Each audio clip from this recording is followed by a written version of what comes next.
Mike, what are you hearing from the White House press secretary?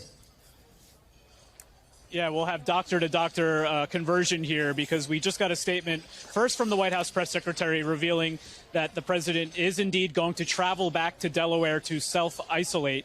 Of course, the president here in Nevada for the last 48 hours roughly, and the question would be, would he remain here in Las Vegas? No, according to the White House press secretary, he will travel to Delaware and self-isolate and continue to carry out all of his duties fully during that time. Now let me read a statement from Dr. Kevin O'Connor, who is the White House's physician, said that this afternoon President Biden presented upper respiratory symptoms to include a runny nose, a non-productive cough, and general malaise. He felt okay for his first event of the day, but given that he was not feeling better, point-of-care testing for COVID was conducted and the results were positive. Given this, he will be self-isolating in accordance with CDC guidance for symptomatic individuals. So the statement goes on to say that his heart rate is normal, his temperature is normal, his pulse oximetry is normal at 97%, and that the president has already received a first dose of Paxlovid. So as you would imagine, the president travels with a full-time medical unit, so they are watching his symptoms moment by moment, especially if he does feel under the weather. Of course, he had that cold. We all remember being told he had that cold during that first debate on June 27th with President Trump. So these were new symptoms, according to this statement from the White House doctor. And now the president will be returning to Delaware, where he had been scheduled to travel after this Las Vegas swing.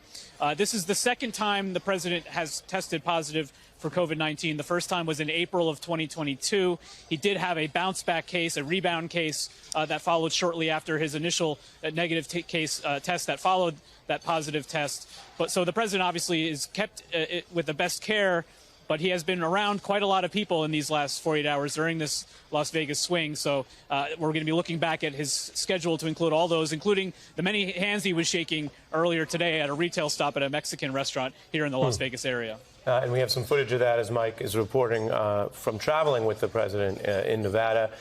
Dr. Gupta back with us. Please give us your understanding of basically the tail end of that statement from the president's doctor here. The breaking news here within the last 15 minutes or so, that President Biden has tested positive for COVID, returned to self-isolate. And I'll read that back to you. I know we just got this. It says the PCR confirmation test is pending. The president's doctor says the symptoms are, quote, mild, the respiratory rate normal at 16, the temperature normal at 97.8, the pulse normal at 97%, and noting the president has received his first dose of Paxlovid. Your response to that information? Well, Ari, it's like you and I are on medical rounds here. And so, first of all, that was detailed very comprehensively. It all tracks. This is exactly what we would expect. It makes sense that they tested him. He has mild upper respiratory symptoms. They tested him. He's positive. He's already started first dose of Paxlovid, as we were talking about before this new information. So it all tracks. I suspect if past his prologue that this is going to be self-limited, he won't have progression of symptoms because especially they're mild up front. His vital signs are normal. He's early treatment, all good signs, and that hopefully in 5 days you'll test negative and be back on the campaign trail. That's the best case scenario. I have no reason not to think that that's where things are headed. But the fact that he has a normal physical exam right now, normal vital signs, all encouraging signs here. And hopefully within less than a week, he'll be back on his feet. And Doctor, I want to ask you another question. We're looking at live pictures here of President Biden at the Las Vegas airport. He is, of course, still surrounded by his security detail, but he is en route to self-isolate, according to a new statement from the president's doctor and White House press secretary Jean-Pierre. Go ahead. I couldn't hear that. Was that the doctor? No. So we're watching President Biden go up the steps here. He has just tested positive for COVID. He has canceled the event he was going to do. You can see, of course, him boarding Air Force One. Yep. Doctor, the information from the president's doctor is what you were just responding to. At this very early stage, is that about the normal course of information that you would want, or is there anything else you think that would be helpful to know? You know, Ari, at this point, he's traveling. He's getting evaluated, presumably with minimal resources. They're doing a full physical exam and they have a full set of vitals. That's generally speaking what I would want to understand where are we headed. So I think this is an initial set of data points and it's pretty comprehensive. No need for advanced diagnostics like, say, a chest x-ray, because it looks like he's actually ambulating and walking up this set of stairs and doing okay, not having trouble breathing. So if there is no signs or symptoms suggesting that he's having difficulty breathing, that he's having anything above just a sort of mild upper respiratory symptoms, I don't think that there's a need for advanced diagnostics to say, well, gosh, does he have a pneumonia? Because it doesn't look like he has a pneumonia. He has self-limited upper respiratory symptoms. Let's hope it stays that way. I do hope that the president, as he's on board at 30,000 feet, is wearing a mask, is doing everything he can to protect himself and others, which I'm sure is going to be the case. But again, I think this is going to be self-limited based on his initial presentation, and also the fact that he's been vaccinated and has been up to date on his vaccines. That's going to also help mitigate any risk of severity. And tonight's RNC will feature one of the most unusual arrivals of a convention speaker in American history. Trump White House aide Peter Navarro left federal prison today and went straight to Milwaukee to take the stage tonight, moments away at tonight's RNC. He's on the schedule for the next few moments. So we're going to see him probably, we would guesstimate, within 10 minutes. Navarro may be familiar for several reasons. Back before there were as many criminal probes into the plots to overthrow Trump's 2020 loss, when it was unclear how much liability there might be, he appeared on MSNBC, and I asked him about his work inside the White House to try to overturn Trump's loss. Navarro did answer those questions, which led the House January 6th committee to subpoena him in response to get him on the record as part of their probe. But Navarro then defied that committee, breaking with most Trump aides, lawyers, and even family members who did cooperate. Congress then held him in contempt, leading to a federal trial where he was convicted and sentenced to 4 months in prison, which he completed today. The RNC embracing Mr. Navarro is a major statement. Most elected Republicans do not get primetime speech time. It goes to leadership, current and former speakers, some of the top primary candidates. So this is not any kind of automatic thing. It's a big statement. In another embrace, Donald Trump Jr. spoke with Navarro fresh out of prison in a public interview today. If it can happen to me, it happened to Bannon. They're trying to make it happen to your father. Yeah. It can happen to them. If we don't control our government, their government will control us. Judgment Day is coming, brother. It's called Election Day. That is Mr. Navarro, having served his time speaking. Now, we also checked the archives. This is not Peter Navarro's first convention speech. He did one back in 1996. But it was at the Democrats' convention when he was running for office as a Democrat, and he told the DNC about the importance of campaigning on what he called the high road, a lesson he said he learned. There are big differences between we Democrats and our opponents. And as we debate them, we owe it to the voters to keep our campaigns on the high road. I have in the past participated in negative campaigning, and I regret it deeply. That was then. Tonight's speech, which is moments away, is expected to certainly be different in some ways. And the wider Republican effort to embrace Navarro, despite this blatant law-breaking and this conviction, is broader than any individual person.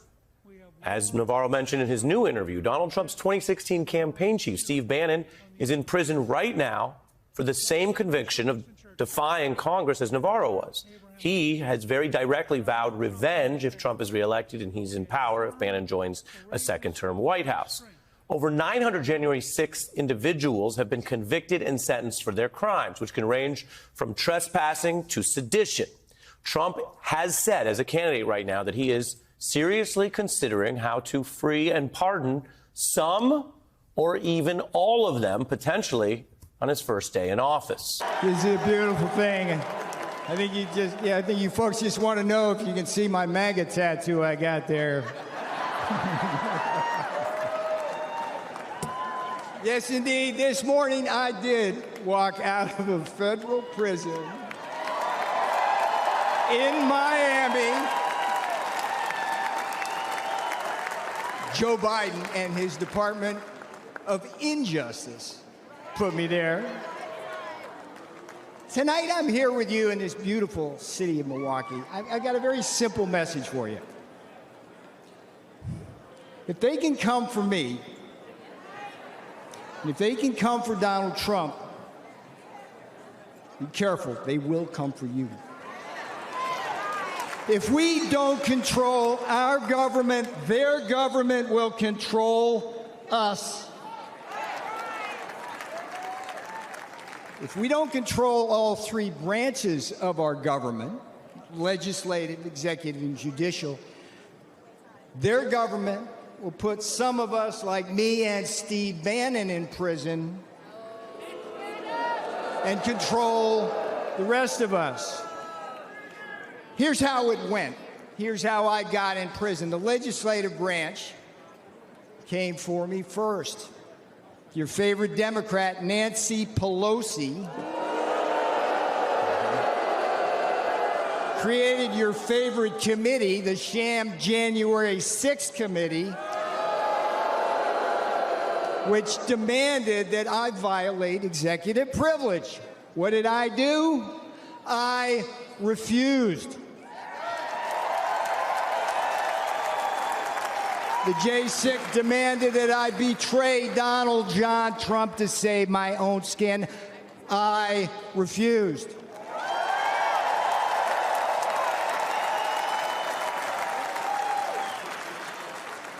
Here's the thing about the Constitution. They demanded that I break the law because they have no respect for it. I refused. And a Democrat majority in the House then voted to hold me in contempt. All right, what happened next? The next jackboot to drop was the executive branch. Another one of your favorite Democrats, Democrat Attorney General Merrick Garland. There's a winner. Him and Jack Smith indicted and prosecuted me for criminal contempt of Congress. Now, here's what's weird about it. It's something that Democrat prosecutors refused to do against one of their own, including two guys with blood on their hands, Eric Holder and Alejandro Mayorkas, the great border czar, right? They've actually gotten people killed. For decades, the Department of Injustice right now, the Department of Justice policy stated, hear me out on this, if Congress slaps a subpoena on a senior White House advisor like me, the advisor's duty is to politely tell them to go pound sand. That's exactly what I did. So far we got two branches, legislative and executive. The judicial branch delivered the final blow. Just as, here's another favorite of yours, just as Democrat Judge Juan Marchand, you know this guy? Did to Donald John Trump in his Manhattan kangaroo court, another Democrat judge, a guy named Ahmed Maida, keep your eye on this guy, Ahmed Maida, Obama appointee, they stripped me of every possible defense, and then what? Just like in Manhattan with Donald Trump, they threw me to the wolves of an anti-Trump jury, and where? The D.C. swamp. They convicted me. They jailed me. Guess what? They did not break me.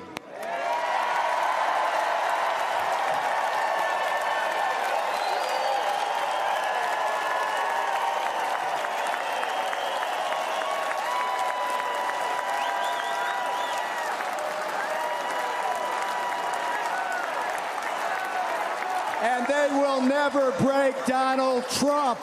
They will never break Donald Trump. All right, now here's the most important thing I'm going to tell you. You may be thinking this couldn't happen to you. Make no mistake, they're already coming for you. Joe and Kamala, they threw out the woke blue carpet across the Rio Grande, opened our borders to what? Murderers and rapists. When Donald Trump said it, thank you for saying that, when Donald Trump said murderers, rapists in 2016, they go, oh, racist, whatever. We read the papers. It's murderers and rapists. Murderers and rapists, drug cartels, human traffickers, terrorists. Chinese spies, and a whole army of illiterate illegal aliens stealing the jobs of black, brown, and blue-collar Americans. Hey there, MSNBC fans. I'm Luke Russert, and be sure to join me, Rachel Maddow, Jen Psaki, Lawrence O'Donnell, Steve Kornacki, Joy Reid, and many more September 7th in Brooklyn, MSNBC Live Democracy 2024. Click on the link for ticket information. We will see you there.